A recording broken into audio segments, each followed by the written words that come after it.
Abram comigo a palavra de Deus nessa noite para a nossa meditação, na segunda carta do apóstolo Pedro.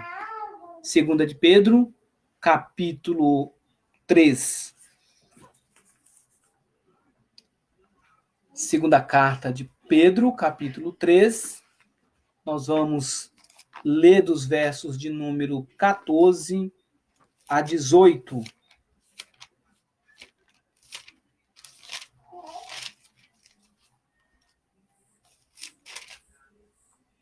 Nos diz assim a palavra do Senhor. Por esta razão, pois, amados, esperando essas coisas, empenhai-vos por serdes achados por ele em paz, sem mácula e irrepreensíveis. E tende por salvação a longanimidade de nosso Senhor, como igualmente o nosso amado irmão Paulo vos escreveu, segundo a sabedoria que lhe foi dada. Ao falar destes assuntos, como de fato costumava fazer em todas as suas epístolas, nas quais há certas coisas difíceis de entender, que os ignorantes e insensatos, que os ignorantes e instáveis deturpam, como também deturpam as demais escrituras, para a própria destruição deles.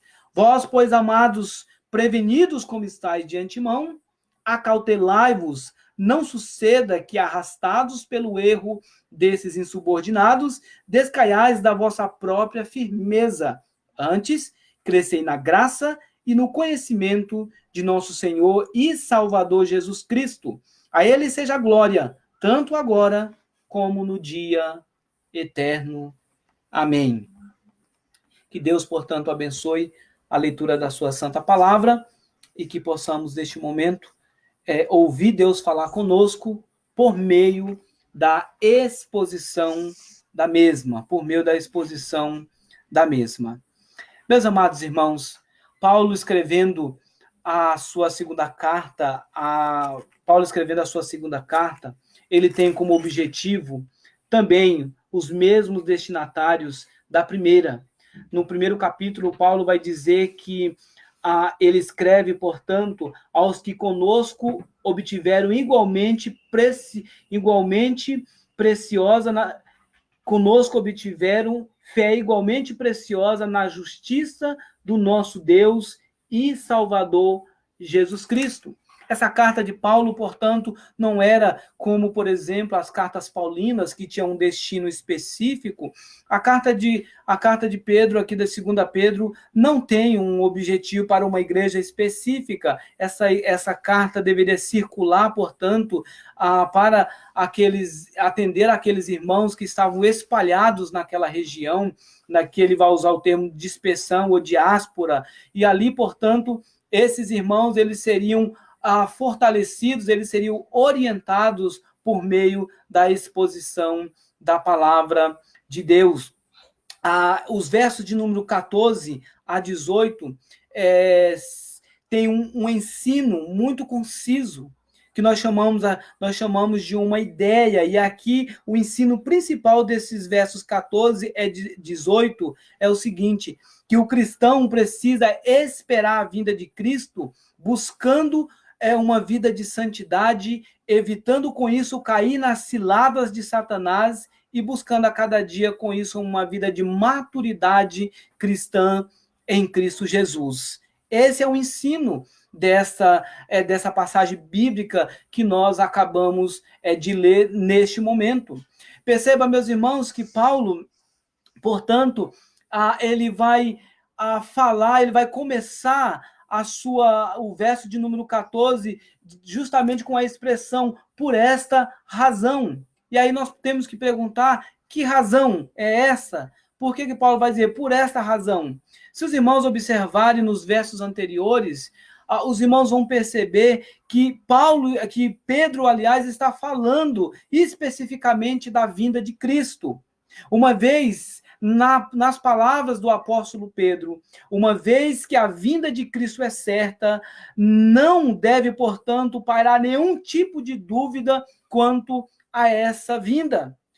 O cristão, portanto, deveria ter, e nós também nos dias atuais precisamos ter também a plena convicção de que o cristão deve esperar novos céus e nova terra, deve, portanto, esperando novos céus e nova terra, se empenhar por viver pela ótica do reino de Deus. E assim, portanto, olhando para o futuro, olhando para Cristo, viver a vida presente, de fato, vivenciar a vida presente, de fato, vivendo o propósito de Deus para a sua vida, o propósito de Deus para a nossa vida cristã.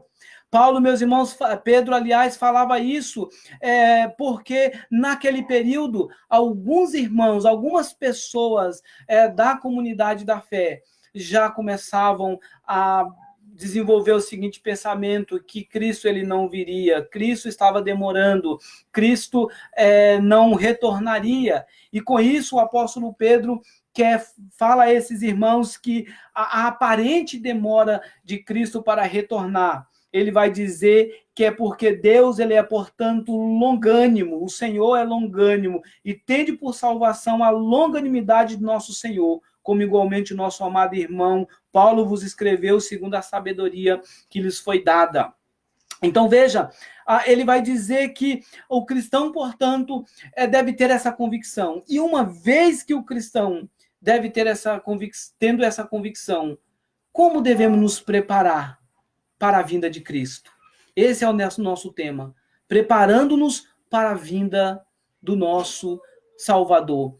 E o apóstolo Pedro vai nos ensinar aqui como devemos nos preparar para a vinda de Cristo. Ele começa dizendo, por esta razão, pois, ou seja, considerando que Cristo está mais próximo, está cada dia mais próximo o retorno de Cristo, ele vai dizer, pois, amados, verso 14, esperando essas coisas, empenhai-vos por seres achado por ele em paz, sem mácula e irrepreensível.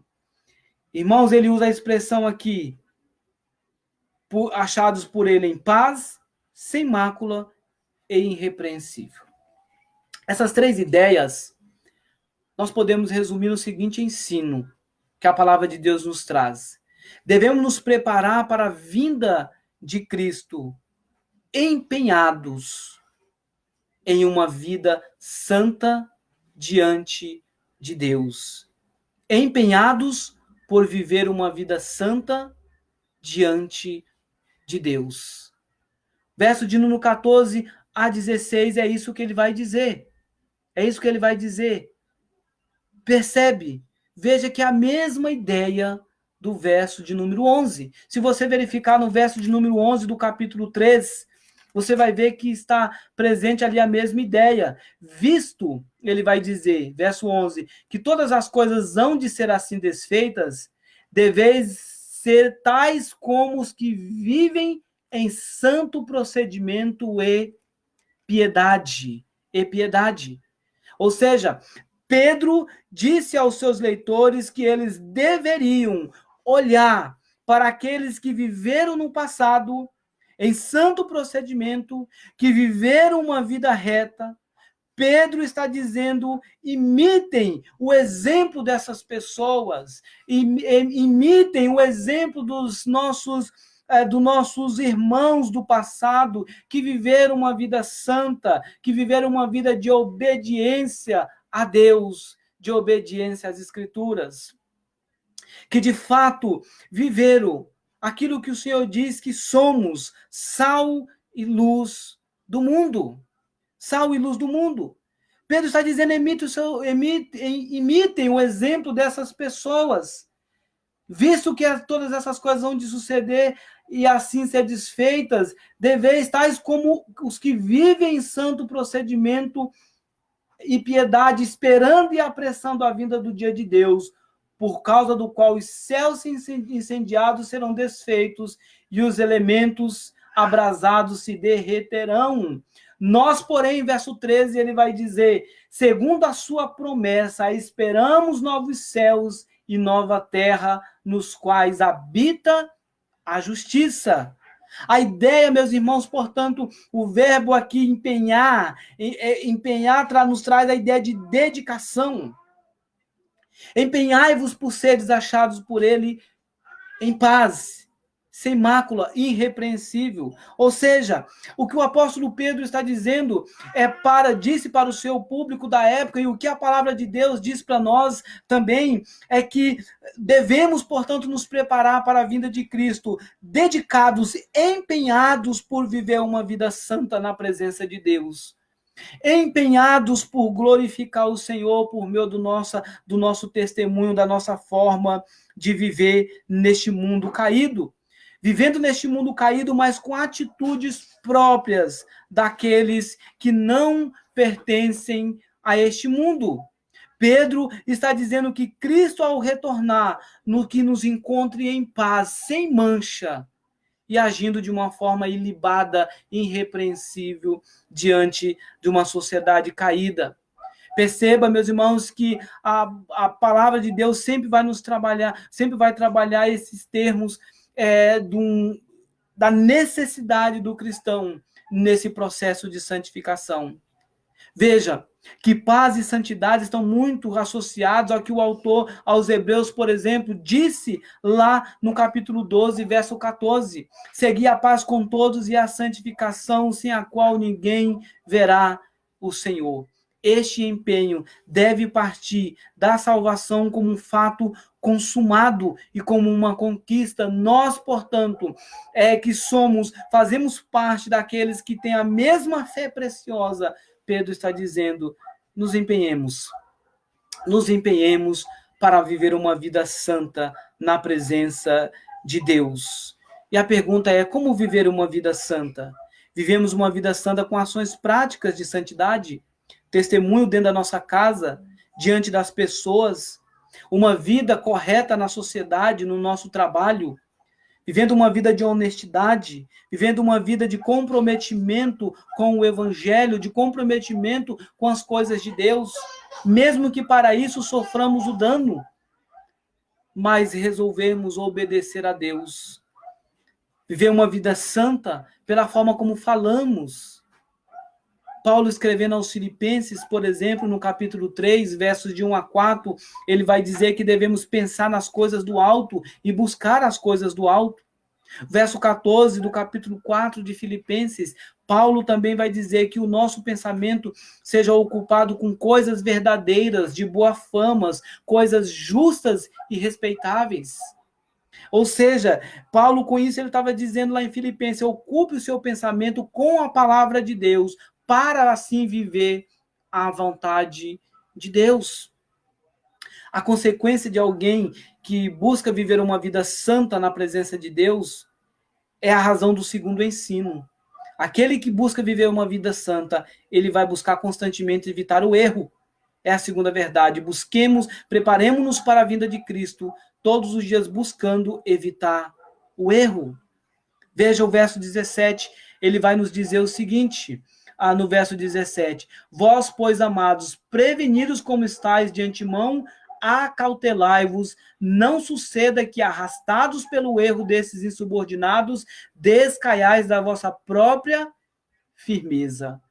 Por que Paulo está dizendo que eles deveriam pôr prevenidos de antemão? O que Paulo diz? Se nós olharmos, irmãos, o verso 16 vai dizer, ao falar acerca dessas coisas, falando de Paulo, ele vai dizer que Paulo falou da vinda de Cristo, Paulo sempre falava da vinda de Cristo, mas falsos mestres, falsos pastores deturpavam o ensino de Paulo. E o apóstolo Pedro vai dizer, para estes a condenação está reservada, mas vocês, irmãos, ele vai dizer, vocês estão prevenidos. E como nós estamos prevenidos? Nós temos a palavra de Deus. Nós temos a palavra de Deus. Essa semana, se eu não me engano, acho que hoje eu li uma postagem de um dito pastor, que se auto-intitula pastor, dizendo que Deus não está no controle de todas as coisas. Mês passado, este mesmo já havia dito que a Bíblia que nós temos nas mãos, não é a palavra de Deus. E tantos outros que ensinam em verdades deturpam o evangelho, mas nós estamos prevenidos. Você está prevenido. E como você está prevenido? Porque você tem a palavra de Deus. Você pode consultá-la. Vós, pois, amados, prevenidos como estáis de antemão. Pedro está dizendo que eles não seriam pegos de surpresa, pois foram prevenidos contra o erro. Com isso, Pedro, portanto, diz: seja cauteloso. A palavra de Deus, irmãos, nos ensina isso. Nós vimos na parte da manhã, no culto matutino, que o cristão, portanto, ele deve ter uma vida criteriosa, ele deve viver uma vida criteriosa, e vimos que a palavra sobriedade, critério ali, significa que é alguém que não se deixa levar por várias opiniões, mas é uma pessoa que sabe avaliar, sabe separar o certo do errado, sabe ouvir as coisas e avaliar tudo o que ouve pela ótica das Escrituras. O cristão deve buscar evitar o erro, considerando que já conhece a verdade, considerando que já conhece a palavra de Deus. Devemos nos empenhar por evitar o erro, seja ele o erro doutrinário, que nós chamamos do erro teológico, seja ele o erro ético, uma vivência fora dos padrões morais de Deus, seja ele o erro existencial, falta de entusiasmos com as coisas que são de Deus. Se não estudarmos, sequer sabemos o que achamos certo e errado. Nós não somos a fonte da doutrina correta. Para vivermos o correto, nós precisamos saber o que é correto. E a verdade está contida nas Escrituras. Está contida nas Escrituras. Devemos nos empenhar por evitar o erro ético.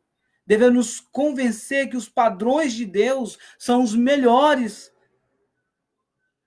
do que os nossos. E que devemos, portanto, pautar a nossa vida a partir das Escrituras. Se está na Bíblia, eu vou me empenhar por obedecer. Se não está nas Escrituras, eu não devo ter compromisso com aquilo que está sendo dito ou ensinado. Se for em verdade, porque o nosso compromisso não é com a inverdade, mas é com a verdade absoluta de Deus. Pedro, portanto, vai dizer que é preciso que nós, portanto, venhamos a constantemente buscar evitar o erro, nos preparando assim para a vinda de Cristo. Mas uma terceira verdade que também o apóstolo Pedro nos apresenta é que devemos nos preparar para a vinda do nosso Salvador, buscando uma vida de maturidade cristã. Verso 18, ele vai dizer: antes crescei na graça e no conhecimento de nosso Senhor e Salvador Jesus Cristo. A ele seja a glória, tanto agora como no dia eterno. Louvado seja Deus pela redenção em Cristo Jesus.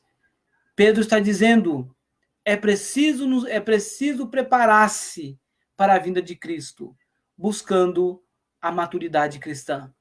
Essa é a conclusão de Pedro. Essa é a conclusão de Pedro. Ele vai dizer: empenhe-se, dedique-se para viver uma vida santa na presença de Deus. Busque evitar o erro todos os dias. Busque a cada dia viver uma vida de santificação. E cresça. Cresça na graça e no conhecimento. E aí nós nos perguntamos: como crescer na graça e no conhecimento de nosso Senhor e Salvador Jesus Cristo? Meus irmãos, a vida cristã, ela não é estática. Temos de avançar para não retroceder. É preciso crescimento, é preciso avançarmos no conhecimento do Senhor.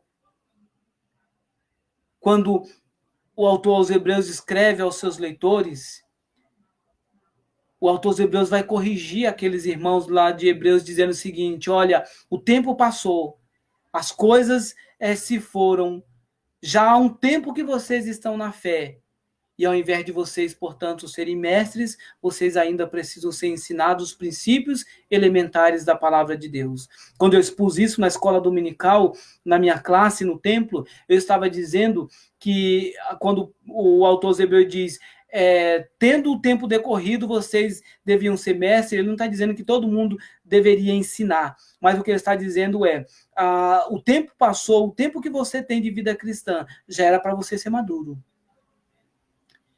Não era para ainda estar no leite, não era para estar em dúvida em coisas básicas da fé cristã, a salvação em Cristo Jesus, por exemplo. E veja, meus irmãos, na vida cristã é preciso avançar.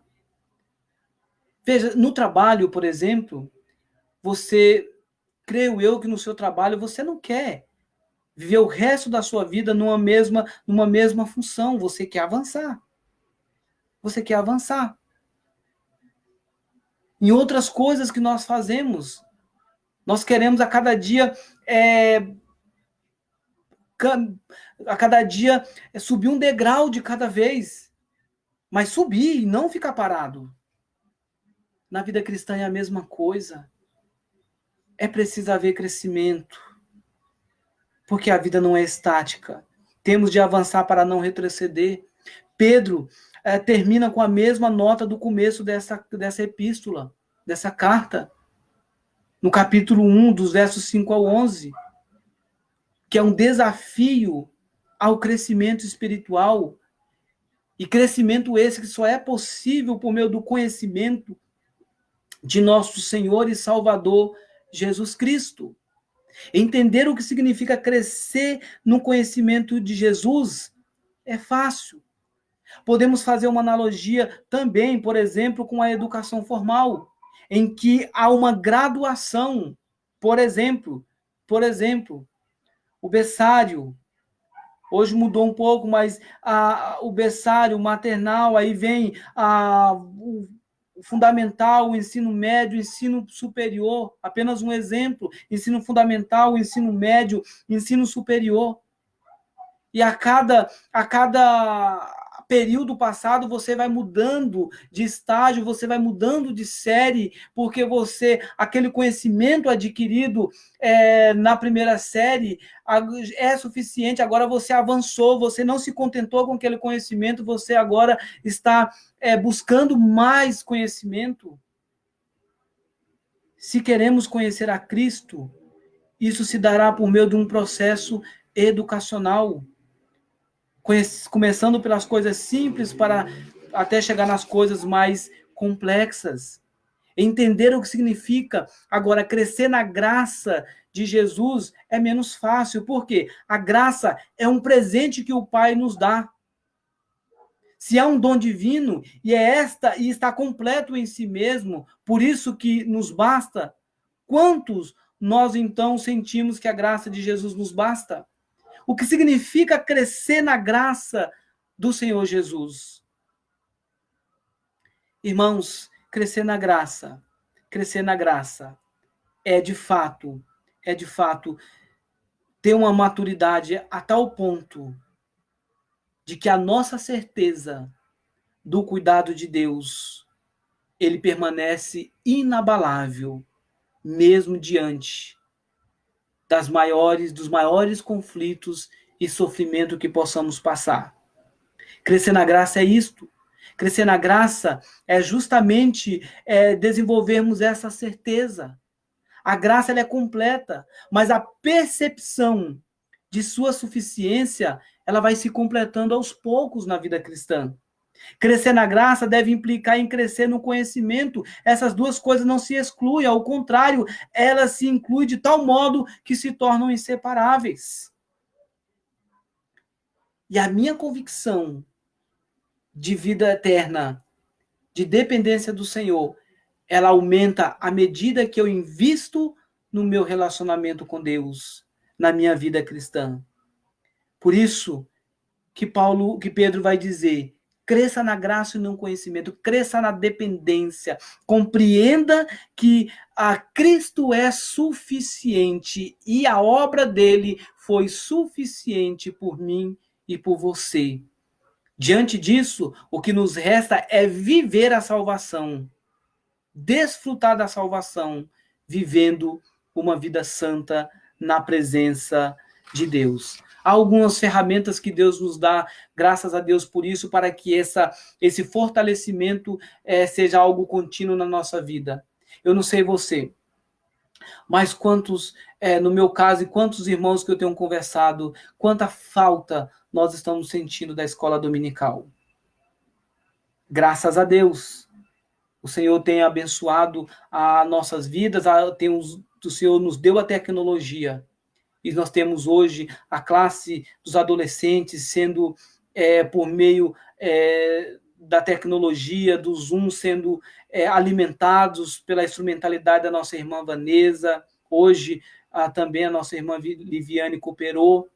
Temos a classe de jovens que está dando andamento por meio da tecnologia. Tudo isso, irmãos, é um paliativo, porque não substitui o nosso momento presencial. Nós sentimos muita falta deste momento. São ferramentas que Deus nos dá, o culto presencial, ao estar com nossos irmãos, o valorizar. Quantas vezes pode ter acontecido de deixar de ir na escola dominical por qualquer coisa, por preguiça, deixar de ir no culto por preguiça, ou porque colocou outras coisas à frente do culto, à frente da escola dominical. E quando, portanto, nos sentimos privados dessas coisas, é que pensamos quantos momentos nós perdemos por simplesmente negligenciar a ferramenta que Deus nos deu para o crescimento espiritual.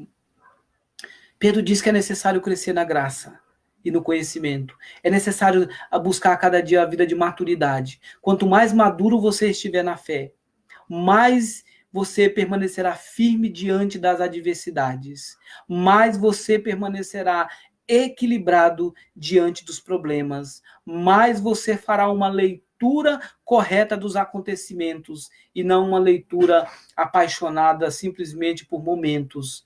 A palavra de Deus nos dá uma visão equilibrada, alimenta o nosso coração para que nós vivamos uma vida de obediência ao Senhor. Portanto, irmãos, eu queria que você fizesse uma avaliação neste momento da sua vida cristã.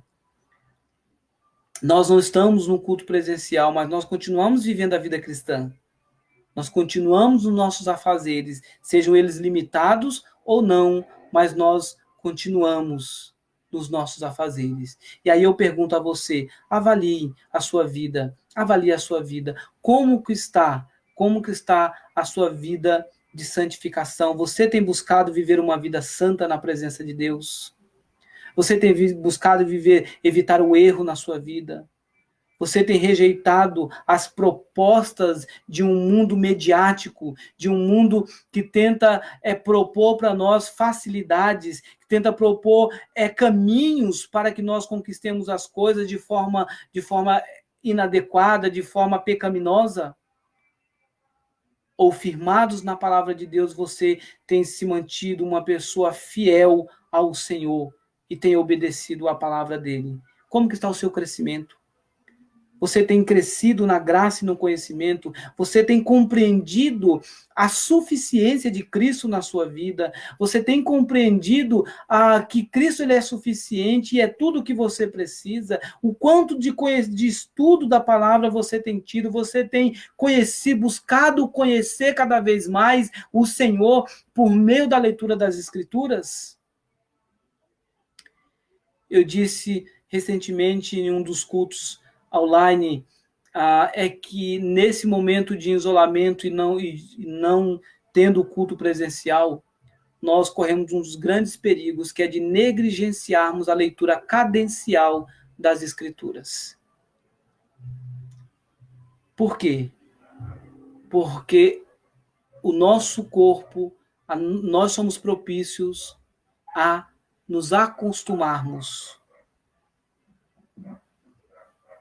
nos adaptarmos e assim negligenciarmos o alimento para nossas almas. Por isso é preciso ter disciplina. Por isso que é preciso buscar uma vida de disciplina na nossa vida cristã, para que o nosso crescimento ele continue e continuemos empenhados por agradar ao Senhor. Ele se encerra dizendo: a Ele, ao Senhor, seja a glória, tanto agora como no dia eterno. A Ele seja a glória.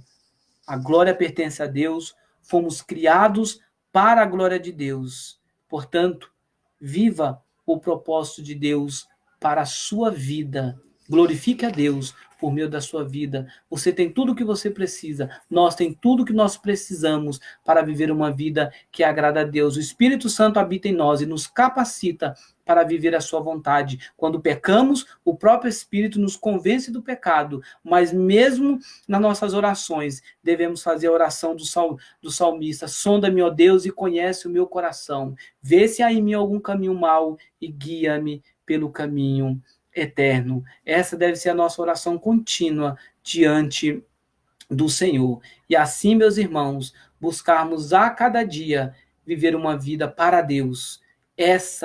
Se não for para viver para Deus, não tem o porquê viver. Se nós vivemos esse mundo, é para glorificar o Senhor. Faça isso na sua casa, no seu trabalho, faça isso nos seus estudos, por meio dos seus relacionamentos. É difícil viver uma vida santa? Sim, é difícil, mas o Senhor nos capacita para assim viver em nome de Jesus. Quero orar neste momento, agradecendo ao Senhor, portanto, a exposição da sua palavra. Bendito Deus, graças te damos pela tua palavra, que nos leva à reflexão sobre a urgência, ó Deus, de nos prepararmos cada vez mais para a tua vinda. Especialmente como vimos nessa noite, preparando-nos, ó Deus, vivendo uma vida santa, com isso evitando cair nas ciladas de Satanás. Quantas propostas o mundo nos faz, quantos atrativos Satanás coloca neste mundo para que venhamos nos ludibriar com este mundo. Mas ajuda-nos, ó Deus, a persistindo numa vida de conhecimento da tua palavra, adquirimos a cada dia mais a maturidade cristã, para que possamos, ó Deus, investir na nossa vida contigo, e assim, ó Pai, cada dia mais reconhecemos, ó Pai, a nossa total dependência do Senhor. Sabemos, ó Deus, que só com tua ajuda é que nós teremos condições de assim viver.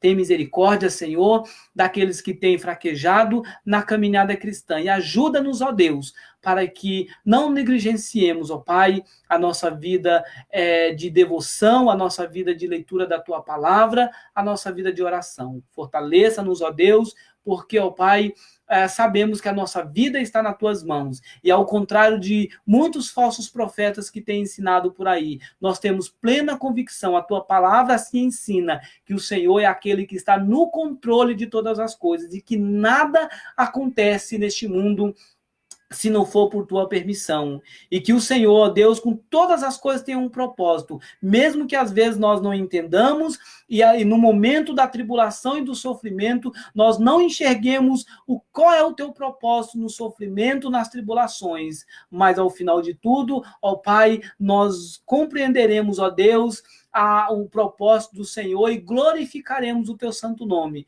porque a tua vontade, diz a tua palavra, que ela é boa, perfeita e agradável. Por isso nós te louvamos, por isso nós colocamos o nosso coração diante de ti, que o Senhor, ó Deus, visite os teus filhos nessa noite. Se porventura, Pai, alguém que está nos acompanhando nessa noite está com o coração, ó Deus, turbado, com inquietação no coração, ó Pai, que o teu Espírito Santo venha dar a paz que excede todo o entendimento, e que o Senhor, ó Deus, venha, ó Pai, fortalecer, fortificar essas vidas, para que possam, ó Deus, continuar, ó Pai, confiando tão somente no Senhor.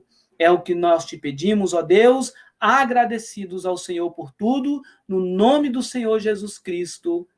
Amém, Senhor. Amém.